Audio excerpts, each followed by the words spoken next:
Samajwadi party नेता अखिलेश यादव ने लोकसभा में जमकर मोदी सरकार पर हमला बोला और अयोध्या में विपक्ष की जीत को देश के परिपक्व मतदाताओं की लोकतांत्रिक समझ की जीत बताया।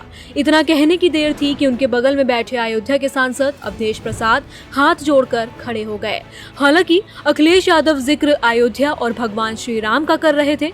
सपा सांसद अवधेश प्रसाद ने भाजपा के उम्मीदवार को अयोध्या से हराया है। अखिलेश यादव ने कहा कि अयोध्या की जीत भारत के मतदाता के परिपक्वता की जीत है। इसके बाद अखिलेश ने कविता सुनाकर बीजेपी पर कटाक्ष किया। उन्होंने क्या कहा, सुनते हैं। होई वही जो राम रची राखा, जो करते थे किसी को लाने का दावा, वो हैं खुद किसी के सहारे के लाचार। लोकसभा में अपने भाषण के दौरान अखिलेश यादव ने आगे कहा कि अयोध्या से लाए हैं उनके प्रेम का पैगाम।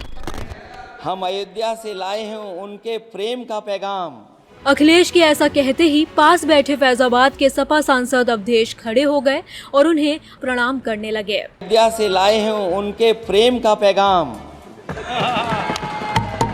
हालांकि अखिलेश की इस कविता का सार कुछ और था। अखिलेश यादव दरअसल अयोध्या और श्री राम के बारे में कह रहे थे, लेकिन बगल में बैठे अवधेश प्रसाद को लगा कि अखिलेश उनका जिक्र करने जा रहे हैं। इसके साथ ही अखिलेश यादव ने लोकसभा में कहा कि 2024 के लोकसभा चुनाव का परिणाम विपक्षी इंडिया गठबंधन के लिए जिम्मेदारी का संदेश देता है और ये परिणाम सांप्रदायिक राजनीति का अंत कर सामुदायिक राजनीति की शुरुआत करने वाला है। 2024 का परिणाम हम इंडिया वालों के लिए जिम्मेदारी से भरा पैगाम भी है। अखिलेश यादव ने गन्ना किसानों के भुगतान से लेकर पेपर लीक तक मोदी सरकार को घेरा। अयोध्या की जीत का जिक्र करते हुए अखिलेश यादव ने कहा कि हम तो बचपन से यही सुनते आए हैं, होइए सोई जो राम रची राखा, ये है उसका फैसला जिसकी लाठी में नहीं होती आवाज, जो करते थे उसको लाने का दावा, वो खुद किसी के सहारे के हैं लाचार। उन्होंने हम अयोध्या से लाए हैं उनके प्रेम का पैगाम कविता भी सुनाई।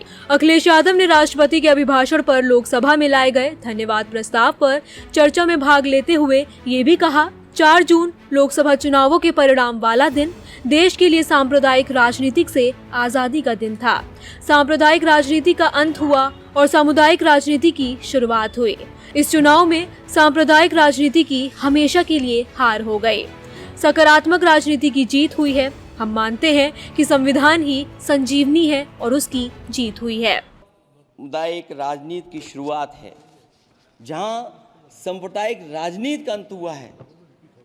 सपा सांसद ने कहा कि देश किसी की निजी महत्वाकांक्षा से नहीं बल्कि जन आकांक्षा से चलेगा और अब मनमर्जी नहीं बल्कि जनमर्जी से चलेगा। मनमर्जी नहीं, जनमर्जी चलेगी। साथ ही अखिलेश यादव ने केंद्र सरकार पर तंज कसते हुए कहा कि उत्तर प्रदेश के लोगों का आग्रह है कि कम से कम गंगा जल को लेकर तो झूठ नहीं बोला जाए। जिस गंगा जल को हाथ में लेकर सच कहने की कसम खाई जाती है, कम से कम उस गंगा जल से तो झूठ न बोला जाए। उन्होंने आरोप लगाया कि विकास के नाम खरबों रुपए का भ्रष्टाचार हुआ है। उन्होंने सवाल किया, क्या विकास का ढिंढोरा पीटने वाले इस विनाश की जिम्मेदारी लेंगे? हमने उत्तर प्रदेश में जो सड़क बनाई थी उस पर हवाई जहाज उतरे थे, लेकिन अब प्रदेश के मुख्य शहरों की सड़कों पर नाव चल रही है। अखिलेश यादव ने कई मुद्दों पर केंद्र सरकार पर जमकर हमला किया। पेपर लीक को लेकर अखिलेश ने कहा कि सरकार इसलिए पेपर लीक करवा रही है ताकि किसी को नौकरी न देना पड़े। साथ ही ईवीएम को लेकर अखिलेश ने कहा कि हम इसके समर्थन में कभी नहीं थे और इसके खिलाफ हम संघर्ष करते रहेंगे। अखिलेश ने एक बार फिर अग्निवीर योजना को खत्म किए जाने की भी बात कही।